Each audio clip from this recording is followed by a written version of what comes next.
Hi student, I am Shivam. Welcome to my channel. तो आज हम देखेंगे check the correctness of equation s is equal to u t plus half a t square. तो जैसे हम कर रहे थे आपके डायमेंशनल एनालिसिस के न्यूमेरिकल, तो डायमेंशनल एनालिसिस के न्यूमेरिकल किए थे हमने इससे पहले, जिसमें हमने 10 न्यूटन को डाइन में कन्वर्ट किया था एंड 5 जूल को हमने कन्वर्ट किया था अर्ग में। तो वो था जहाँ पे हम फिजिकल क्वांटिटी के यूनिट्स को एक सिस्टम से दूसरे सिस्टम में कन्वर्ट कर रहे थे। अब जो इसके सेकंड टाइप के न्यूमेरिकल हैं वो होते हैं आपके check the correctness of equation. कोई एक इक्वेशन दी होगी आपको और उसको बोला होगा कि इसको चेक करो कि ये इक्वेशन करेक्ट है कि नहीं है यूजिंग डायमेंशनल एनालिसिस। तो देखो, हम डायमेंशन फॉर्मूला का यूज करके कैसे इक्वेशन की करेक्टनेस चेक करेंगे वो देखेंगे मास। तो जैसे इसमें एक इक्वेशन हमने ली है s is equal to u t plus half a t square. तब हमने इसको चेक करना है स्टेप बाय स्टेप कि ये करेक्ट है कि नहीं करेक्ट है, डायमेंशनली करेक्ट है या नहीं करेक्ट है। तो देखो, इसके लिए सबसे पहले क्या करना, तो इसका जो स्टेप फर्स्ट रहेगा आपके पास, जैसे न्यूमेरिकल का सॉल्यूशन है तो इसमें स्टेप फर्स्ट सभी न्यूमेरिकल में सेम रहेगा सारा प्रोसेस आपका।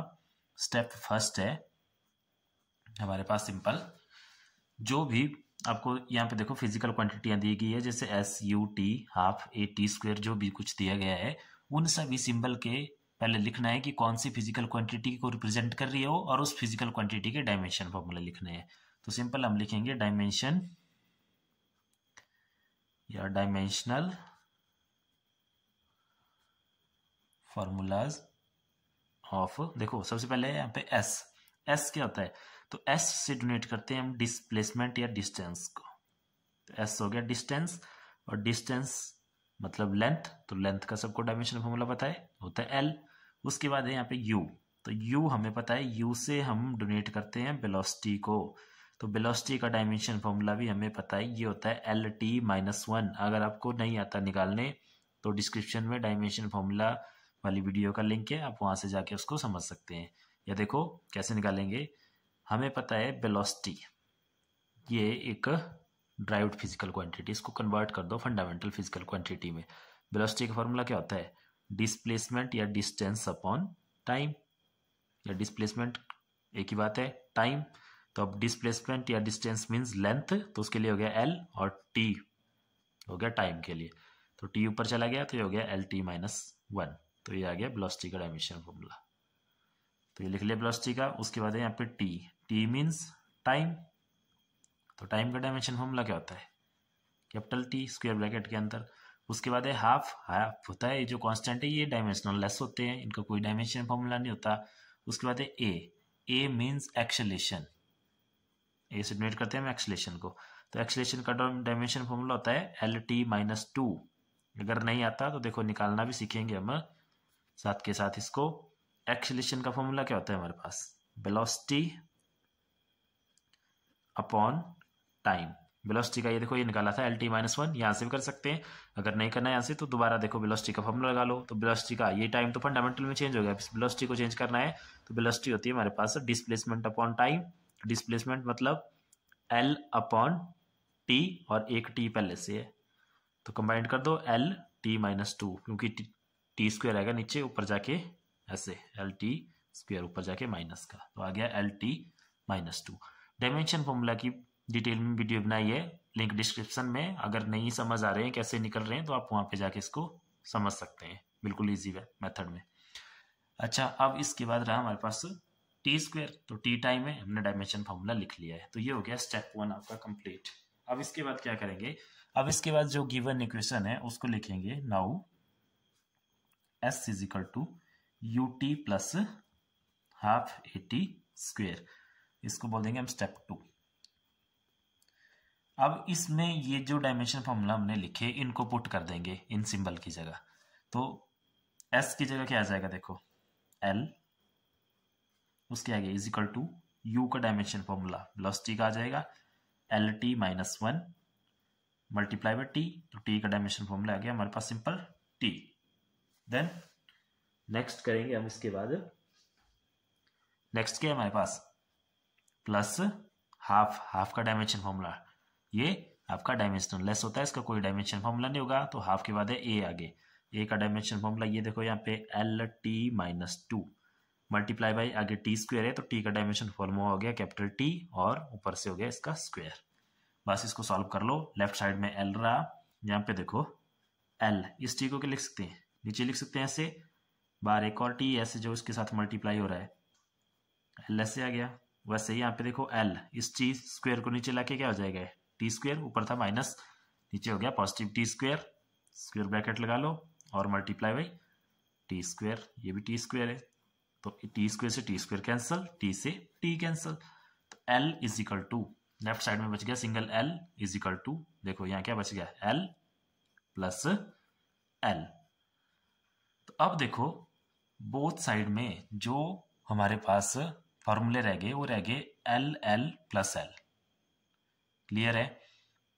तो अब देखना आप लोगों ने कि अगर according to principle of homogeneity जो बोथ साइड में किसी भी इक्वेशन के बोथ साइड में जो डायमेंशनल फॉर्मूला आएगा अगर उसके डायमेंशन सेम हो, डायमेंशन क्या होते हैं, पावर, एम एल टी की पावर, तो देखो यहाँ पे एम की पावर कितनी है, इसको कैसे लिख सकते हैं हम, इसको लिख सकते हैं M zero L zero T zero, L zero sorry L one आएगा, इसको भी M L M zero L one T zero plus M zero L one T zero लिख सकते हैं ना। तो अब देखना बोथ साइड जितनी भी टर्म है, तो लेफ्ट साइड में तो एक ही टर्म है, देखो इसमें एल पावर वन, वो साइड एंड राइट साइड में टू टर्म है, और दोनों टर्म में डायमेंशन यहाँ पे भी वन है, यहाँ पे भी वन है, और एम और टी के बोथ साइड में जीरो है। तो अगर डायमेंशन सेम आए तो जो आपका इक्वेशन होती है वो करेक्ट होती है, और अगर ये डायमेंशंस अलग अलग आए तो जो आपके पास इक्वेशन दी होगी वो इनकरेक्ट होगी। तो यहाँ पे देखो डायमेंशन सेम है, यहाँ पे m की पावर जीरो, यहाँ पे भी m की पावर जीरो, यहाँ पे भी m की पावर जीरो, जितनी भी टर्म होगी सभी टर्म्स में चेक करना, l की पावर वन, l की पावर वन, t की पावर जीरो, t की पावर जीरो, t की पावर जीरो। तो इसका मतलब ये इक्वेशन आपकी डायमेंशनली करेक्ट है। तो हम लिखेंगे therefore equation is dimensionally correct. Clear है? आगे रीजन भी लिख सकते हैं इसका, रीजन क्या है, बिकॉज डायमेंशंस ऑफ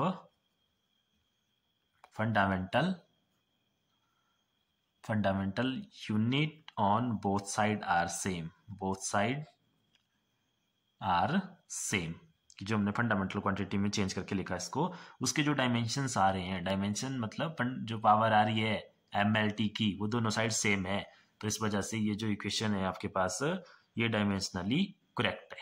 तो ये हो गया इसका एक न्यूमेरिकल। अब देखते हैं इसका एक और न्यूमेरिकल सेम इसी तरह का।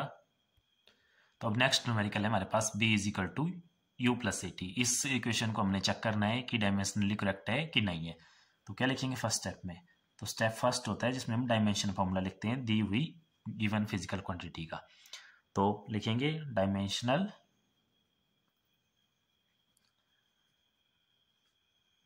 फॉर्मूला ऑफ, तो b क्या होता है हमारे पास, b होता है वेलोसिटी का dimension formula L T minus one. अभी देखा पीछे वाले न्यूमेरिकल में कैसे ड्राइव किया।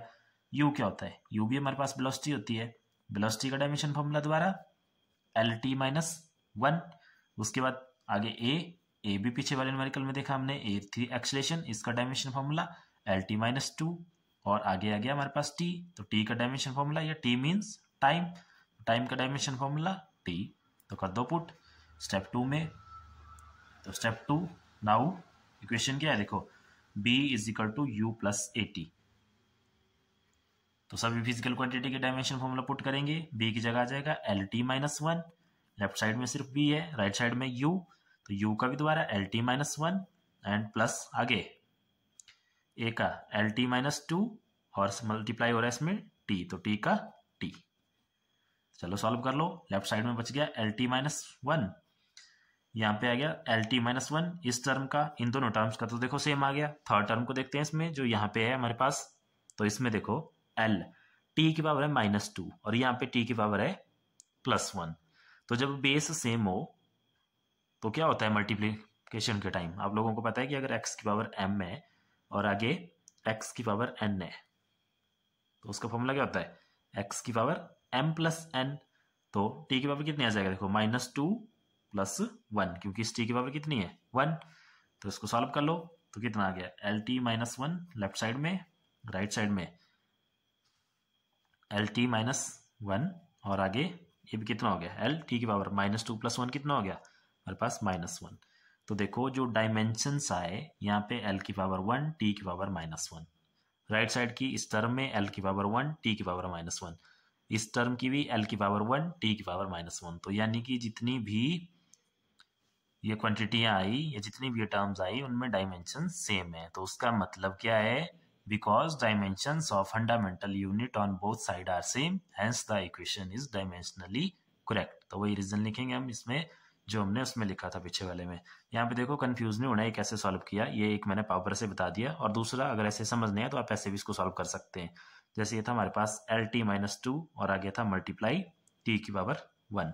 तो इस टी को देखो पावर ऊपर, जब पावर ऊपर है तो -2 है, नीचे आके क्या हो जाएगी इसकी पावर पॉजिटिव, और एक टी आगे, एक टी से एक टी कैंसिल हो जाएगा, बच जाएगा एक टी, यानी कि ये बच गया L/T। तो जब इस टी को ऊपर लेके जाएंगे तो आ जाएगा LT-1। यही हमारे पास आया है इसको सॉल्व करके। तो ये भी क्या है आपके पास डायमेंशनली करेक्ट है, ये वाली इक्वेशन भी क्लियर है। तो ये थे इसके न्यूमेरिकल डायमेंशनल एनालिसिस के, और 2 न्यूमेरिकल हमने पीछे किए थे, वो भी आप लोगों ने कर लेने हैं क्योंकि ये एग्जाम में पूछे जाते हैं न्यूमेरिकल हर बार। तो आज की वीडियो में इतना ही, बाकी देखेंगे हम नेक्स्ट लेक्चर में। Thank you.